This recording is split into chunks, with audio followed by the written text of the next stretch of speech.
Estimados amigos, ¿cómo están? Muy buen día tengan todos ustedes. Les saluda un servidor Ricardo Aguilar, aquí a nombre de CADEF y todo el equipo. Les damos la más cordial bienvenida pues a este pequeño taller en relación a la carta aporte. Y bueno, pues de antemano les pedimos una disculpa ahí por algunos temitas técnicos que tuvimos, pero bueno, ya afortunadamente se lograron solucionar y aquí estamos de regreso. Bueno, pues vamos a ver este tema que a veces no se le hace mucho caso. Sin embargo, pues bueno, los invito a que revisen sus procedimientos, la elaboración de sus documentos y sobre todo la generación en sí, porque muchas veces como que lo tomamos a la ligera y en algún punto, bueno, pues nos puede suceder ahí algún inconveniente, sobre todo en la revisión de documentos. Y bueno, pues en el tema del CFDI ya hemos platicado bastante, hemos visto cuestiones de emisión, la versión 4.0, que bueno, pues ya desde el año pasado la tenemos presente. Hoy en día la versión 4.0 de CFDI, pues es la única manera de emitir comprobantes fiscales.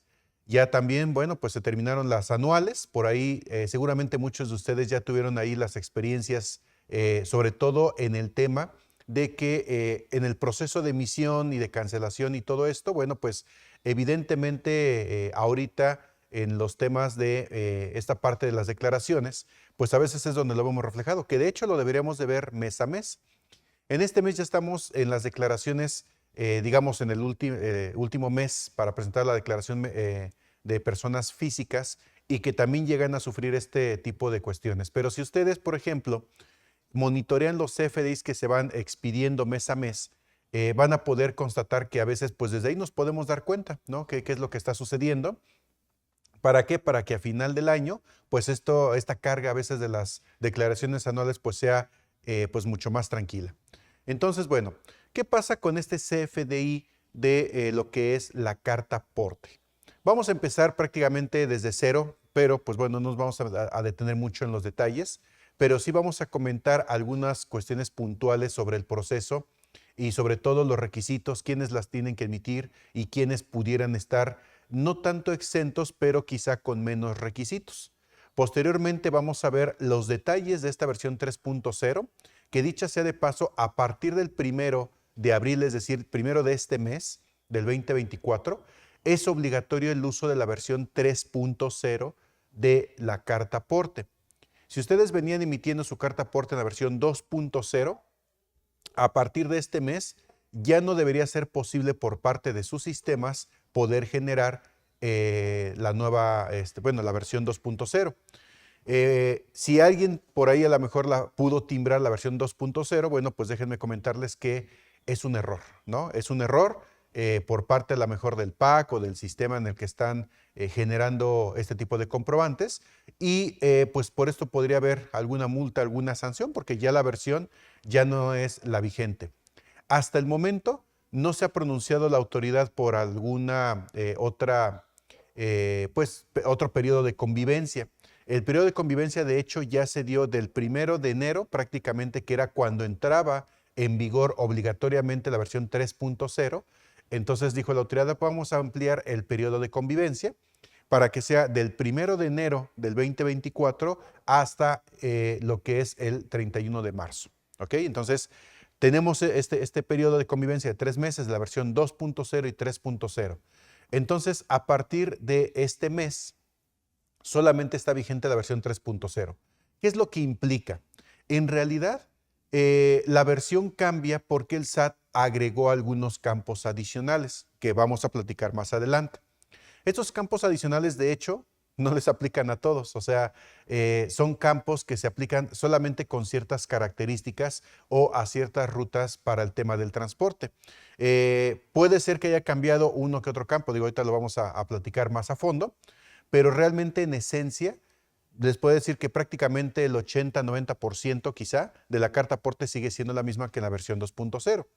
Pero ¿qué es lo que pasa? En los sistemas informáticos, la gente que se encarga de hacer los desarrollos, en la parte del SAT dicen, mira, vamos a integrar esos nuevos campos y entonces es nueva versión. Por lo tanto, este trabajo se traslada a los desarrolladores de software. Por eso, hoy en día, si ustedes tienen un sistema que ya emitía la carta aporte versión 2.0, tienen que preguntar a su área de consultoría o a la gente que les apoya pues con estos sistemas, preguntar si ya ese sistema está preparado y configurado para emitir la versión 3.0. Por ejemplo, en los casos de los sistemas de marcas ya conocidas como Asper, Compaq, etcétera, ¿no? Control 2000 y todas estas marcas, pues prácticamente al día de hoy ya deberían estar listos, ¿no? Generalmente estas marcas siempre pues empiezan a trabajar desde antes y ya a estas alturas sus sistemas ya deben estar listos. Entonces, ustedes como usuarios les toca preguntar a esos consultores, ¿sí? O a su distribuidor o a quien tengan ahí al frente, comentarles, oye, ya mi sistema está preparado para emitir esta versión 3.0, porque si no, pues puede haber algún problema, alguna multa, o a lo mejor detienen por ahí mi transporte y llevan alguna carta aporte de otra índole, ¿no? Que no sea la versión 3.0, pues puede ser retenida por las autoridades. Entonces, hay que tener cuidado con esta parte. Entonces, verifiquen, porque generalmente hay que hacer actualizaciones en los sistemas para que pueda ser posible la emisión de estos documentos. Igual si tienen RPs y este tipo de sistemas también ya más grandes, exactamente lo mismo. Si lo emiten desde alguno de estos RPs, bueno, igual preguntar que ya esté actualizado a la versión 3.0. ¿De acuerdo?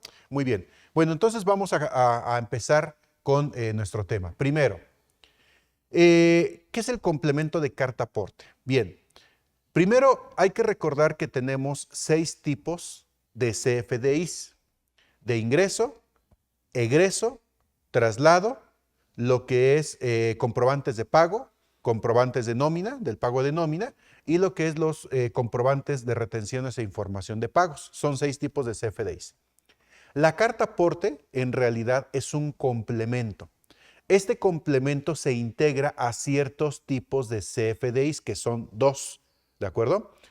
Este complemento se va a integrar al tipo de CFDI de acuerdo a lo que se va a mandar, más bien quién va a hacer el traslado de esas mercancías o de esos bienes, que puede ser pues la propia persona, ¿sí? que transporta sus mercancías, la dueña de la empresa, ¿no? Los dueños de la empresa, o puede ser que yo contrate a un tercero, a otra persona, o a un transportista, o a una empresa de logística, para hacer ese traslado de mercancías. Dependiendo de esto, es el tipo de comprobante que se va a expedir. Bueno, los tipos de comprobante a los que se integra el complemento de carta aporte, solamente les decía esa 2. El comprobante de ingreso y el comprobante de traslado. Pero hay ciertos casos en los cuales pudiera ser que no sea necesario incorporar el complemento de la carta aporte, ¿sí? Vamos a platicar de esos casos. Ahora, yo tengo mi CFDI de ingreso y si voy a integrar el complemento de carta aporte, voy a tener, vamos a llamarlo así, 2 secciones. La primera en donde yo voy a poner el monto y la descripción del servicio que voy a brindar, por ejemplo, el traslado de mercancías. Y en la otra sección, que va a ser el complemento de la carta aporte, debo de poner todos los detalles de la mercancía que se está transportando. ¿De acuerdo? Si es un traslado, por ejemplo, propio, entonces es algo muy parecido, ¿sí? ¿Qué es esto? ¿Qué significa? Que yo voy a trasladar mi mercancía entre 2 bodegas, ¿no? Una bodega la tengo en la Ciudad de México y otra la tengo en Hidalgo. Entonces, para ese traslado, yo debo de acompañar mis mercancías con un documento de tipo traslado. En ese documento de tipo traslado sí debo desglosar los bienes y mercancías que estoy trasladando, pero además le voy a incorporar el complemento de carta aporte, ¿sí? Este complemento de carta aporte lleva ciertos datos muy específicos, ¿vale? Entonces, bueno, ¿cómo definimos el tema de la carta aporte? Bueno, como podemos apreciar aquí en nuestra presentación, ¿sí?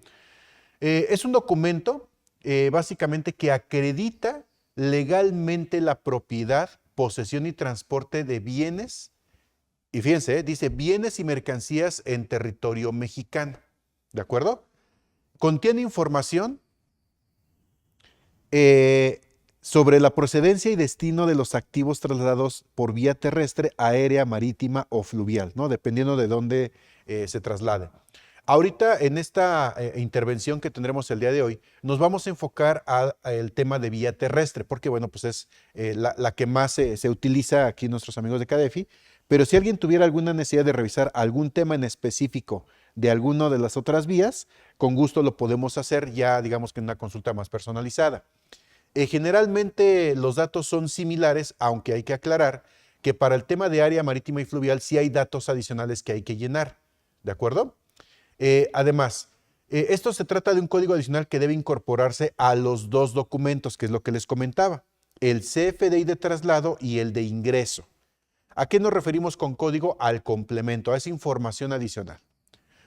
Posteriormente, bueno, pues este complemento se basa en los dispuestos en los artículos 29 y 29A del Código Fiscal de la Federación, aunque hay otras reglamentaciones que se relacionan con esto que ahorita vamos a ver rápidamente, y la regla 277 de la Resolución Miscelánea Fiscal, para que puedan revisarlo también. Ahorita les voy a mostrar en dónde se encuentra esto, también para que lo puedan analizar. Ahora bien, si el transportista no lleva ese documento, podría ser considerado como contrabando por las autoridades y estarían sujetos a multas y sanciones. Lo vamos a ver más adelante para que vean, o sea, sí es un tema pues grave, ¿no? El no llevar este documento.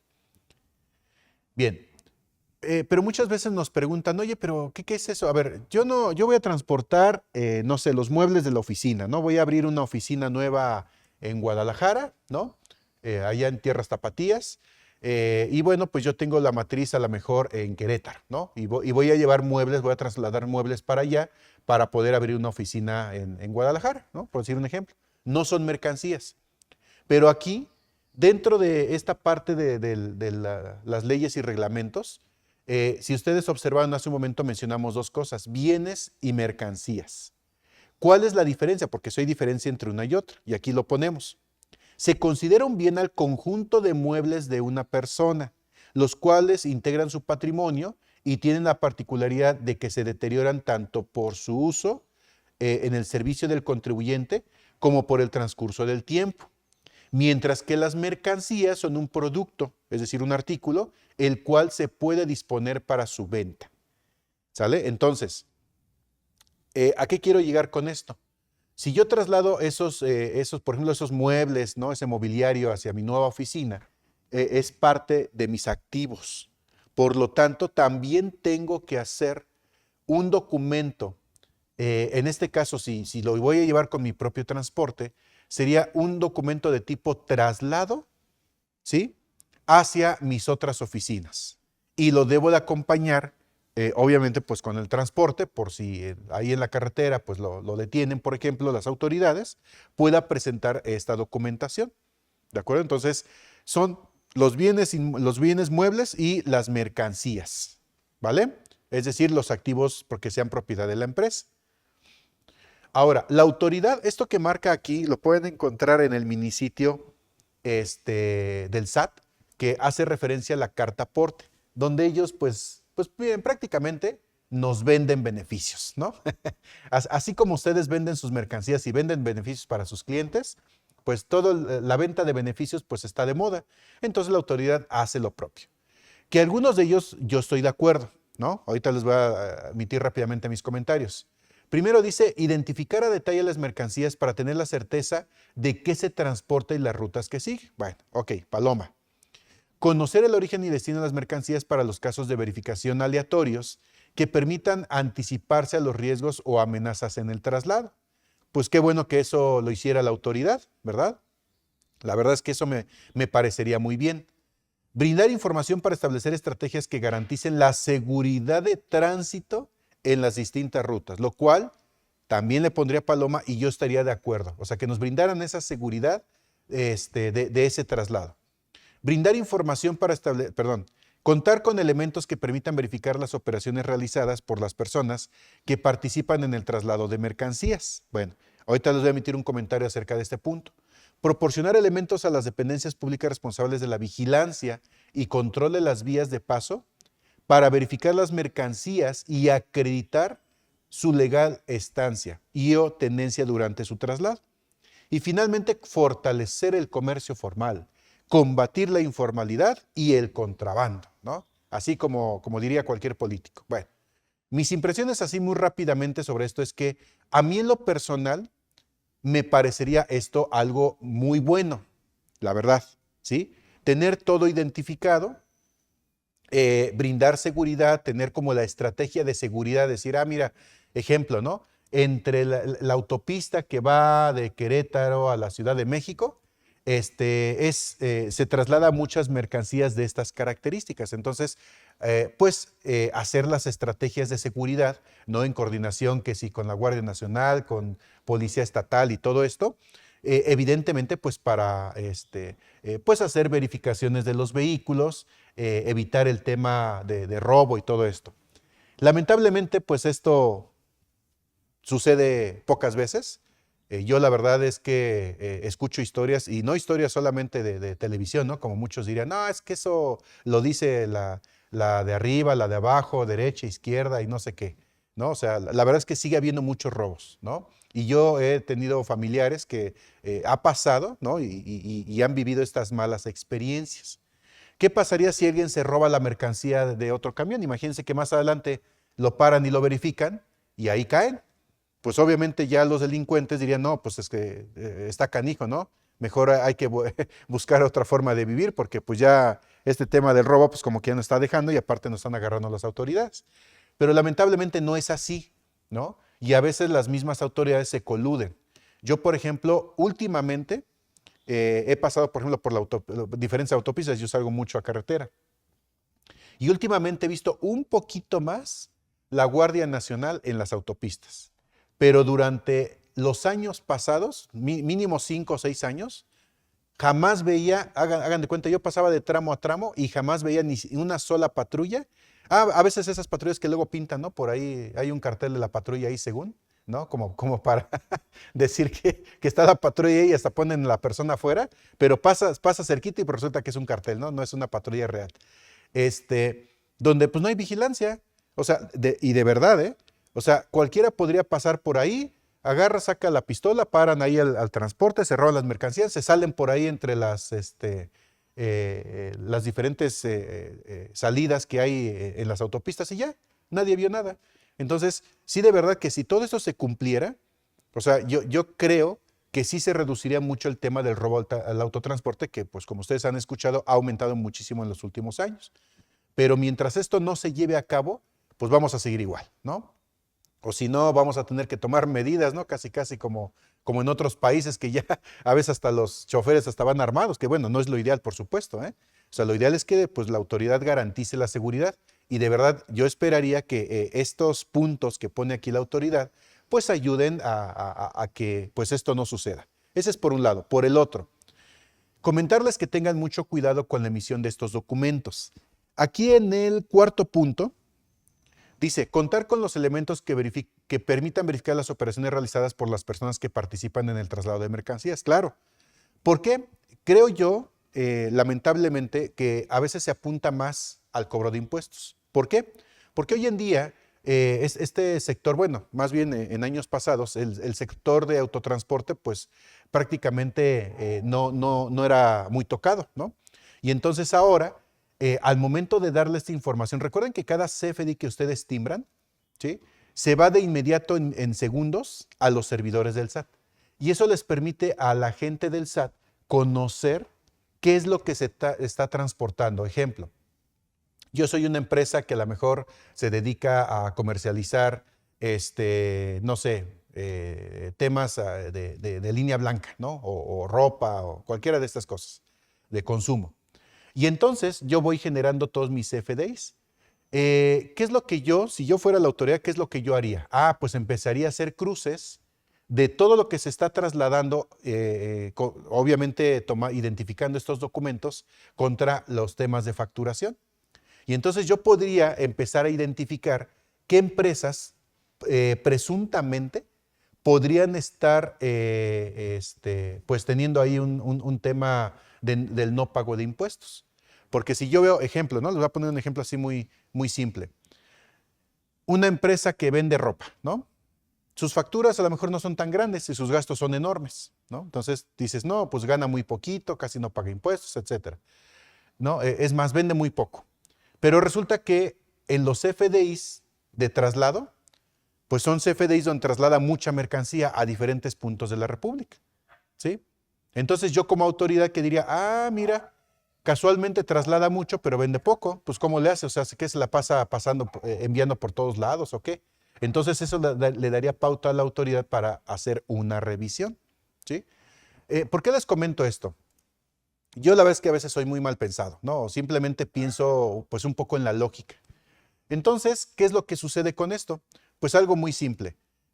Al momento de hacer este tipo de cruces de información, la autoridad podría, ya ven que ahora es la presunción, ¿no? O sea, la autoridad lamenta, que también yo estoy en total desacuerdo con eso, de que la autoridad me acuse y yo me tenga que defender, ¿no?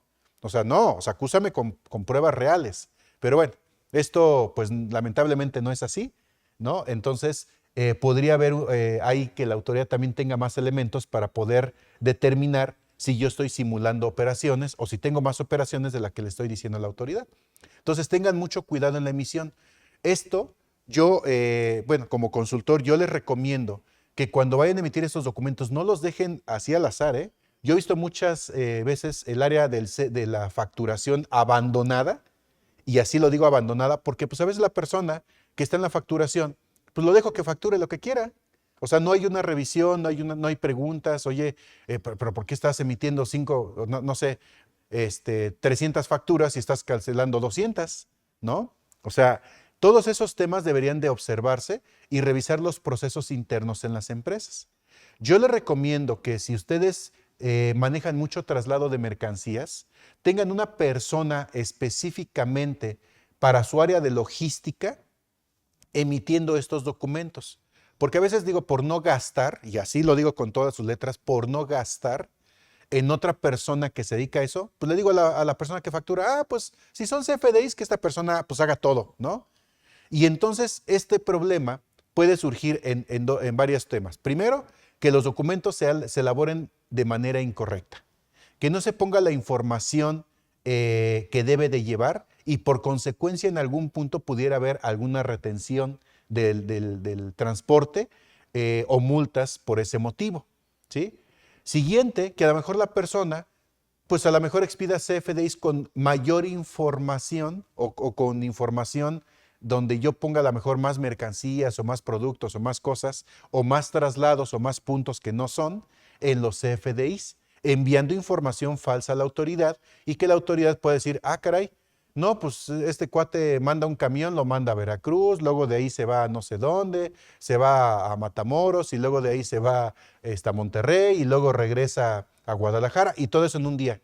Caray, pues está como medio raro, ¿no? O sea, la información que pongan en esos CFDIs, como lo vamos a ver a continuación, tiene que ser datos lógicos, ¿eh? No son solamente llenar por llenar. Reitero, esto le llega a la autoridad y entonces se podrían determinar acciones o incluso hasta otras instancias, ¿no? Donde digan, oye, mira, pues aquí, oye, Seguro Social, pues mira, aquí este chofer lo traen en friega loca, ¿eh? Es más, ni descansa el pobre. Digo, no sé, yo pensando mal, ¿no?